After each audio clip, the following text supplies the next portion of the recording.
Kalau dari penglihatan Ko terkait Capres di Pilpres 2024 kan ini sekarang sudah mulai ada banyak nama nih. Kira-kira saran dari Ko Julius terkait Capres-Capres ini di tahun macan air ini gimana? Selain yang tadi kan udah networking, terus partai, nah ini kan lebih ke Capres nih gimana? Oke, kalau untuk Capres sih di tahun 2024 ini ada beberapa yang saya sudah lihat, ada beberapa yang nggak bakal terpilih lah ya. Oh jadi, iya, meskipun udah banyak nama nih ya? Meskipun sudah banyak nama, meskipun sudah sudah gencar dan dibilang dari tingkat elektabilitasnya tinggi dan sebagainya ya. Oke, kita sendiri alih fungsi pasti ada hitungannya sendiri.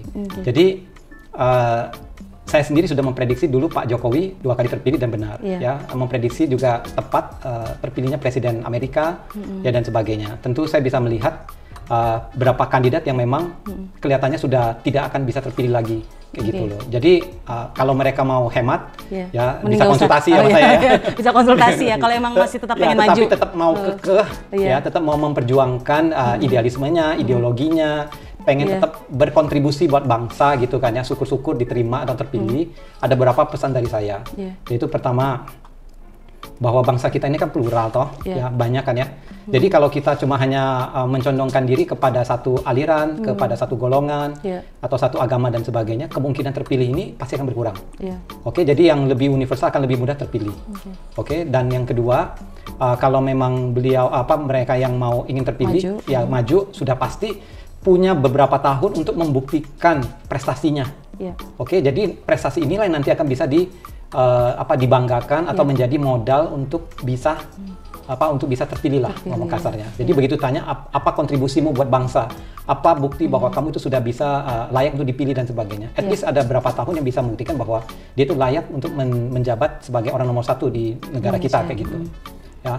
Dan yang ketiga adalah saya menyarankan untuk lebih bisa melihat aspirasi masyarakat yang di bawah. Ya, karena memang mau cari orang seperti Pak Jokowi itu susah ya. Oke, bukan saya pro Pak Jokowi, oke, ataupun anti Pak Jokowi, saya di posisi netral. Selalu orang seperti kita itu di posisi netral. Oke. Cuma saya mau ngomong bahwa mau cari pemimpin seperti dia itu susah kayak gitu ya. Bangsa kita ini sudah mengalami ups and down, sudah berkali-kali. Oke. Untuk orang mencari pemimpin yang mau kerja, orang yang mau dihina, orang yang sudah bekerja keras tapi tidak melihat dan tetap masih mendapatkan cemooh orang ya, dan tetap masih mau bekerja keras lagi, saya rasa nggak banyak di negara kita kayak gitu. Ya, dan tentu nanti seperti aku memprediksi bahwa kami memprediksi bahwa 2 tahun nanti berikutnya adalah yang kurang. Ya, give him a break. Oke, manusia itu nggak ada yang sempurna. Oke, jadi kalau sampai memang beliau tetap masih akan dicemooh, saya rasa itu agak kurang santun dan kurang bijak. Nah, untuk buat mereka yang mau menjadi capres, contohilah sosok seorang Pak Jokowi, kayak gitu. Kalau mau memenangkan hati rakyat, contohilah sosok beliau. Nggak perlu harus jiplak bulat-bulat, ya harus kayak seperti copy paste, nggak perlu. At least sebagian yang positif itu bisa ditiru, ya seperti merakyatnya lah, mau terlibat langsung dalam istilahnya sesuatu hal yang penting dan buat bangsa ini kayak gitu. Ya bukan hanya pencitraan, kita sudah stop lah pencitraan. Pencitraan kita bisa lihat aja, selebgram, youtuber udah banyak pencitraan di sana. Sekali lagi bahwa yang menentukan itu bukan hanya hokinya, tetapi ada fungsinya lagi. Fungsinya itu tentu adalah tadi seperti saya ngomong bahwa di mana rumah beliau, di mana lokasi pemenangan tim pilpres ya kayak gitu kan ya. Oke, karena itu energi fungsinya itu ada mempengaruhi di sana. Kalau astrologi itu cuma hanya akurasinya cuma hanya sepertiga, karena ada 3 faktor. Faktor manusianya. Nah, faktor manusianya ini yang penting, yang maha penting aku ngomong bahwa dia harus punya pengalaman, dia harus punya keahlian di sana. Kemudian dia harus bisa membuktikan prestasinya, karena masyarakat tuh nggak mau yang coba-coba sudah pasti.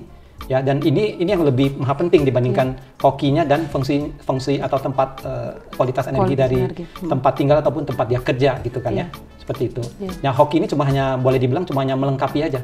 Nah, belajar dari kasusnya mantan Gubernur Ahok, beliau ini kalah di pertamanya karena kelepasan ngomong. Saya yakin bahwa dia tidak punya maksud jelek, tetapi karena dia apes, mungkin karena salah memilih bahasa kayak gitu, nah akhirnya kena di sana.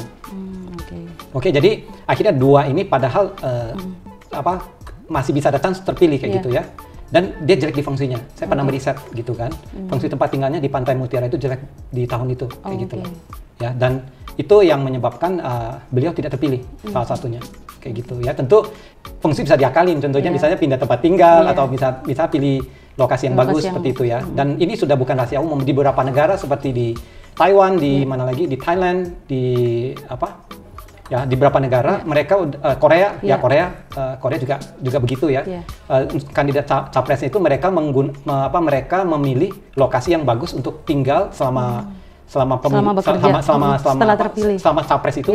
capres itu kemudian memilih lokasi yang tadi yang saya cerita itu untuk bisa membantu mereka. Jadi yang faktor ketiga ini dia bisa diuntungkan.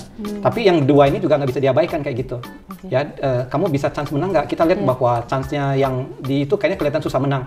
Ini nggak usah lakukan langkah tiga ini. Buang waktu untuk nyapres juga. Kayak gitu loh. Buang-buang duit. Kalau untuk setiap nyapres kan berapa ratus miliar dan berapa triliun harus keluar, bener nggak? Mending ketahuan digunakan untuk bantu rakyat miskin aja. Kayak gitu, bener nggak?